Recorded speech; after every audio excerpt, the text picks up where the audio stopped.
Hello all, welcome back to the BioRocks channel.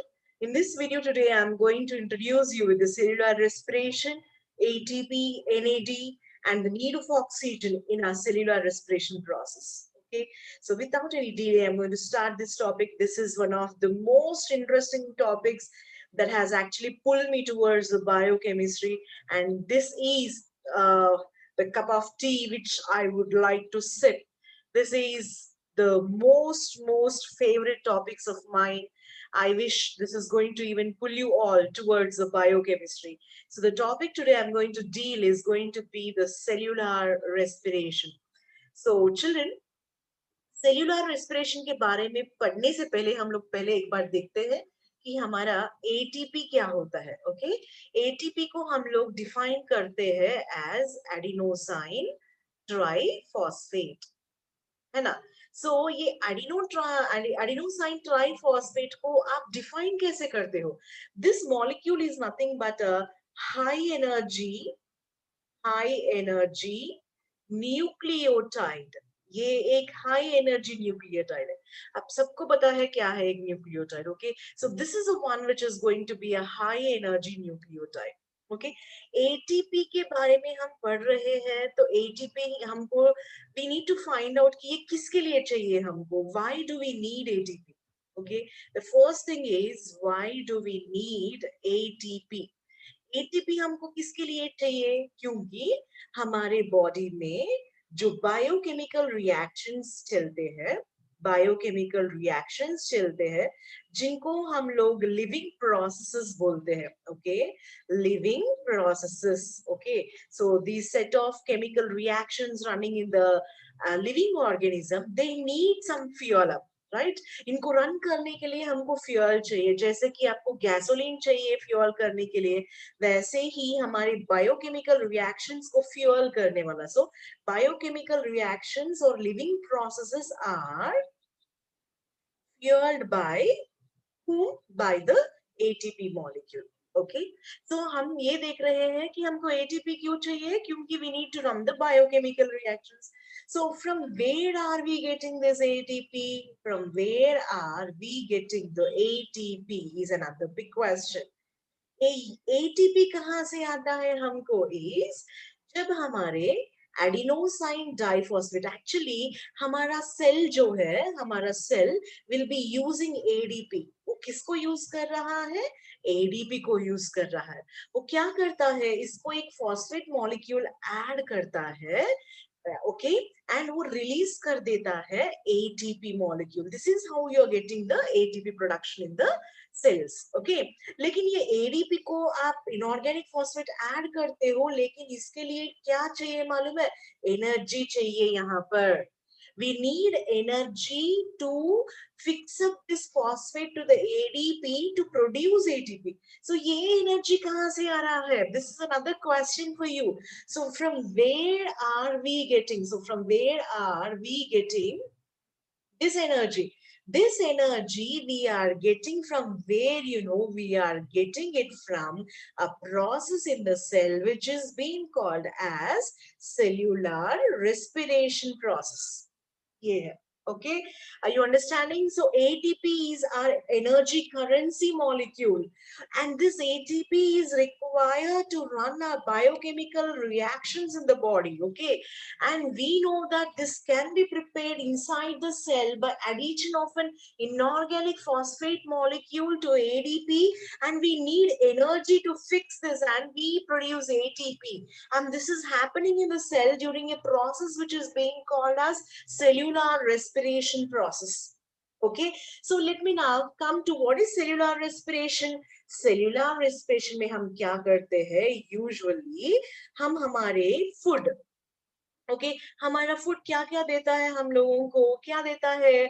Sugars देगा. Okay, comprise करता है, या नहीं तो फैटी एसिड्स है, नहीं तो यहाँ पर प्रोटीन्स है. तो हम जनरली क्या करते हैं यहाँ पर? इस शुगर्स की बात कर रहे हैं. So these organic molecules it might be sugars or the fatty acids or the proteins, they are being broken apart. Okay, so they are being broken apart. Okay, and what is happening is this needs the presence of oxygen, and in presence of few of the enzymes and coenzymes, they are going to release carbon dioxide, they will release some water molecules, and they are going to release energy that we require. अभी मैंने बताया था कि हमारे ADP molecule को ATP बनाने के लिए एनर्जी चाहिए रहता है, और वो एनर्जी हमारा आता है सेल्यूलर रेस्पिरेशन से, तभी जाके बनता है हमारा एटीपी। ये चलाता है हमारा मेटाबॉलिक एक्टिविटीज, जिसके वजह से हमारा लाइफ सस्टेन होता है ना। सो हमको फूड क्यों चाहिए? टेस्ट के लिए नहीं है ये वाला। फूड होता है आपको एनर्जी करेंसी देने के लिए, आपके लाइफ सस्टेन करने के लिए। तो आपका फूड हो सकता है शुगर्स, फैटी एसिड्स, प्रोटीन्स, जो ब्रेक हो जाते हैं in the presence of oxygen to release that particular energy which is required for the building of the ATP molecules, children. This is what is happening. So for example, अगर मैं एक glucose molecule लूंगी, तो इसके लिए क्या चाहिए? मैंने बोला है ऑक्सीजन मॉलिक्यूल्स चाहिए। ओके, मैं एक बैलेंस्ड इक्वेशन लिख रही हूँ। सो इसमें क्या होता है, हमारे कार्बन डाइऑक्साइड मॉलिक्यूल्स रिलीज होते हैं, वाटर मॉलिक्यूल्स रिलीज हो रहे हैं, एनर्जी रिलीज हो रहा है, जिसका हमारा सेलुलर रेस्पिरेशन का मकसद है क्या? एनर्जी रिलीज करना, है ना। तो यहाँ पर इनको रन करने के लिए हमको क्या चाहिए? यहाँ पर is we need enzymes. Enzymes के साथ साथ एंजाइम्स को एनकरेज करके हमारे रिएक्शंस चालू करने के लिए क्या चाहिए? यहाँ पर को एंजाइम्स चाहिए। सो ये आपका बेसिक सेलुलर रेस्पिरेशन का एक इक्वेशन बनता है। This is your equation for cellular respiration, where I took an example of sugar. Okay, a glucose along with the means in the presence of oxygen and enzymes and coenzymes, it is getting broken into carbon dioxide, which will be released outside, and they are releasing metabolic water, they are releasing energy. Okay, this energy will be used in the metabolic activities. ये वाला हम लोग देख रहे हैं। तो अभी हम लोग इसको स्टेप बाय स्टेप देखेंगे, which is going to actually आपको enlightenment होगा यहाँ पर फाइंड आउट होके कि आपका सेल्यूलर रेस्पिरेशन कितना जरूरत है एटीपी प्रोडक्शन के लिए, और ऑक्सीजन का जरूरत क्या है यहाँ पर, ये भी आपको इस वीडियो में पता चलेगा। Okay, I bet you this is going to be one of the interesting videos, so you people just log in and watch till the end of this video. Okay, तो ग्लूकोज है हमारा जो food broken apart हो जाता है, oxygen चाहिए हमको, और वो रिलीज कर रहा है क्या? कार्बन डाइऑक्साइड और वाटर मॉलिक्यूल्स और हमारा एनर्जी। अभी देखिए क्या क्या हो रहा है। तो यहाँ पर मैंने बोला है हमको इसके लिए चाहिए एंजाइम्स, और हमारे लिए चाहिए यहाँ पर को एंजाइम्स चाहिए। देखिए ये वाला ग्लूकोज जो है, कितने कार्बन एटम्स है यहाँ पर? 6 कार्बन एटम्स है ना। सो ये वाला हमारा 6 कार्बन एटम, आप पूरा मॉलिक्यूल के ऊपर ध्यान दीजिए। पूरा ये जो ग्लूकोज मॉलिक्यूल है, दिस शुड बी ब्रोकन। ये कैसा ब्रोकन होगा? फॉर एग्जाम्पल ये 6 कार्बन है, तो ये पहले 3 कार्बन एटम बन के 6 कार्बन एटम वाला जो ग्लूकोज है एक मॉलिक्यूल, वो 3 कार्बन एटम में ब्रेक हो जाते हैं, तो कितने मॉलिक्यूल्स प्रोड्यूस होंगे? 2, है ना। सो ये वाला आपका पाइरुवेट या पाइरुविक एसिड बनेगा, उसको हम लोग डिटेल में बाद में एक वीडियो में देखेंगे, लेकिन हम लोग यहाँ पर सिग्निफिकेंस देख रहे हैं सेलुलर रेस्पिरेशन का। फिर ये जाके बनेगा 2 कार्बन एटम कंपाउंड। तो ऐसा क्या हो रहा है कि आपका जो शुगर है वो ब्रेक हो रहा है। ओके, ब्रेक होके क्या कर रहा है? It is broken into what, you know, it is broken into carbon dioxide molecules, and ये carbon dioxide molecules will be released out. हम एक्सेल करके इसको रिलीज कर देंगे, तो हम लोग कार्बन डाइऑक्साइड को एक्सेल करके बॉडी से एग्जिट करवाएंगे। ये शुगर्स जब ब्रेक हो रहे हैं, एक तो आपका कार्बन डाइऑक्साइड रिलीज हुआ जो एक्सेल कर रहे हैं, दूसरा क्या होता है यहाँ पर is there are these hydrogen atoms जो है वो वाले भी रिलीज होते हैं। ओके, सेकेंडली हमारे जब ग्लूकोजेस या ऑर्गेनिक मॉलिक्यूल्स ब्रेक हो रहे हैं सेलुलर रेस्पिरेशन में, एक है कार्बन डाइऑक्साइड रिलीज हुआ और दूसरा होता है आपके हाइड्रोजन एटम्स भी रिलीज हो रहे हैं। Okay, so it's going to be the hydrogen atoms, तो ये भी रिलीज हो रहे हैं यहाँ पर। तो आपके जो हाइड्रोजन रिलीज हो रहे हैं यहाँ पर, ये हाइड्रोजन एटम्स जो है आप इनको बाहर रिलीज नहीं कर सकते हो। और दूसरा चीज यहाँ पर ये इंपॉर्टेंट है कि आप you can't exhale out hydrogen और you can't release out the hydrogen. अगर आपका हाइड्रोजन जो है अगर सेल के अंदर ये एक्यूमुलेट हो जाते हैं, if they accumulate inside the cell, क्या हो जाएगा, आपका pH वैल्यू जो है वो बढ़ जाएगा। Is nothing but you can see that the cell is going to become more acidic बन जाता है, which is going to be deadly for the cell। ये हमारे सेल के लिए ठीक नहीं है ना। सो हाइड्रोजन एटम्स जैसे बढ़ेंगे एसिडिटी बढ़ जाएगा, this is not good for your cells, the cells are going to die. तो अभी क्या करना है, हमको ये चाहिए कि ये हाइड्रोजन एटम्स को हम लोग ऐसा रिलीज करना है जैसे कि वो सेल को डैमेज ना करे। तो यहाँ पर हमारे एक लाइफ सेविंग हीरो आ जाता है जिसका नाम होता है नैड। इज नथिंग बट हमारा एक ये वाला होता है आपका कोएंजाइम। ओके, ये हमारा कोएंजाइम यहाँ पर आ जाता है जिसका फुल फॉर्म क्या है हमारा, nicotine, sorry, it is going to be nicotinamide, nicotinamide adenine, adenine, okay, dinucleotide. Okay, तो ये वाला इज अवर कोएंजाइम। ओके, ये निकोटिनामाइड एडेनाइन डाइन्यूक्लियोटाइड होता क्या है, इज नथिंग बट आपका नियासिन। ओके, ये क्या है नियासिन, आपका आपका vitamin B 3। So this is your vitamin B.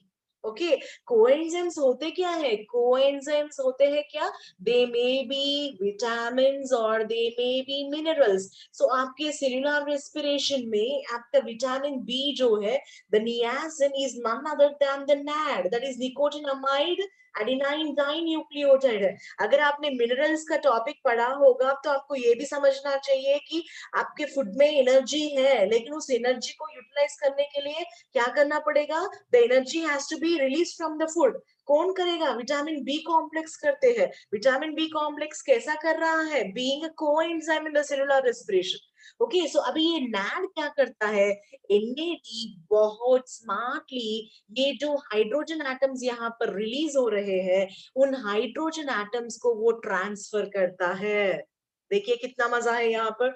सो जो ये ब्रेक हो रहा है, कार्बन डाइऑक्साइड बना है तो वो रिलीज हो गया है, और ये जो हाइड्रोजन एटम्स रिलीज होते हैं उनको कौन पकड़ा यहाँ पर, sorry, it's going to be your what we call is nicotinamide adenine dinucleotide जो है आपका, give me a moment, sorry। so आपका ये जो nicotinamide adenine dinucleotide है, ये बंदा यहाँ पर हाइड्रोजन एटम्स को लेता है और वो ट्रांसफर कर रहा है। so let me write it back for you। so the hydrogen atoms which are getting released from where, from the glucose molecule, from the glucose molecule are picked up by whom? By the coenzyme called as nicotinamide adenine dinucleotide. Each of this is going to pick two hydrogen atoms. It is going to pick up two hydrogen atoms, and now this what it does is it is going to transfer these two hydrogen atoms to the oxygen that you are breathing, that you are breathing. So now what happens is this transferring of hydrogen to the oxygen that you are breathing is going to result in the formation of the water। So इसीलिए हमने ये लिखा है कि हमारा जो glucose है वो विद ऑक्सीजन क्या कर रहा है, हमारा कार्बन डाइऑक्साइड को रिलीज कर रहा है, वाटर मॉलिक्यूल्स को रिलीज करता है एलोंग विथ एनर्जी, मैंने बोला है। सो ये हाइड्रोजन जो रिलीज होते हैं ग्लूकोज से वो ट्रांसफर होते हैं ऑक्सीजन को, किसके थ्रू, एनएडी के थ्रू। है ना। और ये बनता क्या है, आपका वाटर बन जाता है, वाटर मॉलिक्यूल्स बन जाते हैं। So this is very important. So NAD is a coenzyme which is transferring the hydrogens from the breaking glucoses towards oxygen molecule. तो ऑक्सीजन किसके लिए चाहिए, आपके सेल्स को बचाने के लिए, क्योंकि अगर हाइड्रोजन एटम सेल्स में रिलीज होते हैं तो वो एसिडिक कंडीशंस को बढ़ाते हैं, जिसकी वजह से सेल का डेथ हो जाता है। उससे बचने के लिए आपको चाहिए ऑक्सीजन। सो आप ऑक्सीजन ब्रीद इन करते हो तो ये हाइड्रोजन एटम्स उसको फिक्स हो जाते हैं और वो प्रोड्यूस करता है आपके मेटाबॉलिक वाटर को रिलीज करता है सेलुलर रेस्पिरेशन के दौरान। NAD कौन है, विटामिन बी है, आपका नियासिन है। Okay, now coming on to children, the other thing that you are going to see is the energy which is being released. मैंने बोला है कि आपका ग्लूकोज जो है वो ब्रेक डाउन हो रहा है, it's getting broken apart, I told you. कैसे, स्टेप मैनर में होता है ये प्रोसीजर जो है, स्टेप्स में होता है। क्योंकि अगर ये एक ही स्टेप में होता तो there would be enormous amount of energy which would be an explosive, which would be an explosive manner. तो उससे बचने के लिए ये procedure of breaking of organic molecules in the cell is going to happen in several steps. Okay, so this is going to be a controlled manner. Okay, controlled manner for the release of energy, controlled manner for the release of energy. Okay, so ये वाला हमारे लिए important है याद रखने के लिए। इन्हीं steps को हम लोग अगले आने वाले वीडियोस में पढ़ेंगे कि सेलुलर रेस्पिरेशन में कैसा आपका ग्लाइकोलिसिस होता है, आपका there would be the Krebs cycle, citric acid cycle है, electron transport chain है, और ग्लाइकोलिसिस और Krebs cycle के बीच का ट्रांजिशन जो है वो कैसा होता है हम लोग बाद में पढ़ेंगे। But just remember that cellular respiration is happening in some steps. Okay, so this is very important to remember. And ये जो energy आपका release होता है from the glucose, 40% of the energy is used in making the ATP molecules, और दूसरा जो 60% है that is released as heat. ये important है। तो जो ग्लूकोज से जो ऑक्सीडाइज हो रहा है, अभी देखिए ऑक्सीडेशन कौन हो रहा है, रिड्यूस कौन होता है, मैं बताती हूँ। लेकिन ये याद रखिए कि आपका ग्लूकोज जो सेल्यूलर रेस्पिरेशन में ब्रोक अपाउट हो जाता है, उस प्रोसेस के दौरान वो जो एनर्जी रिलीज होता है वो 40% कैप्चर होके बनता है एटीपी, 60% जो है वो हीट बन के रिलीज हो जाता है। अभी फॉर एग्जाम्पल एक बंदा जो कोई एक्सरसाइज कर रहा है तो क्या होगा, he is breathing in more oxygen. क्यों हो रहा है ये वाला, because you need to breathe in more oxygen, because for the muscle contraction, आपके muscle contraction के लिए क्या चाहिए आपको, हमको चाहिए यहाँ पर ज्यादा से ज्यादा ATP, because muscle contraction ATP के ऊपर ही डिपेंडेंट है, आपके इसके बिना वो मसल कॉन्ट्रैक्शन नहीं है। सो ज्यादा ऑक्सीजन का मतलब ज्यादा ATP प्रोडक्शन करवाने के लिए, किसके थ्रू, सेल्यूलर रेस्पिरेशन के थ्रू। सो आपका ATP क्या प्रोड्यूस करेगा, वाटर मॉलिक्यूल्स प्रोड्यूस करेगा। लेकिन इस सेल्यूलर रेस्पिरेशन के दौरान क्या रिलीज हो रहा है ज्यादा, 60% तो हीट ही रिलीज हो रहा है। तो ये आपके बॉडी को क्या कर देगा, हॉटन अप कर देगा। ये हीट ज्यादा होगा तो क्या होगा, your body is raising up the temperature. सो उसको क्या करना पड़ेगा, आपको अभी कूल करना पड़ेगा। कूल करने के लिए बॉडी क्या करता है, परस्पायर करता है या स्वेट रिलीज करता है। सो आपको स्वेटिंग होता है during the exercise process, which is nothing but it is an indication that you are oxidizing your glucoses and you're releasing energy here. Okay, so by that what happens is the fat reserves in the body are going to get reduced.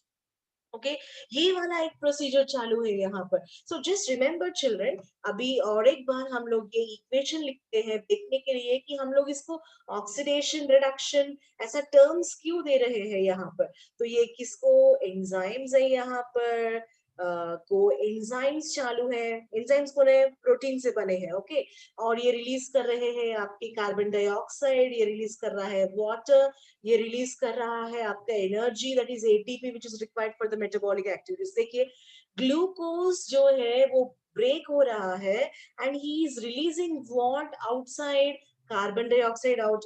What is he releasing, hydrogen atoms. So glucose is releasing means he is getting devoid of what, hydrogen atoms, right? वो loss हो रहा है, means वो hydrogen atoms को loose कर रहा है। someone who is going to lose hydrogen atoms, he should be regarded as what, oxidized. देखिए oil, oxidation is loss of hydrogen और इलेक्ट्रॉन, है ना. सो ऑक्सीडेशन, ऑयल का मतलब oxidation is loss of hydrogen. Who is losing oxygen? Hydrogen. और there is a glucose. So glucose is getting what? Oxidise. तो हम लिख सकते हैं यहाँ पर कि हमारा ग्लूकोज इज गेटिंग ऑक्सीडाइज्ड, है ना.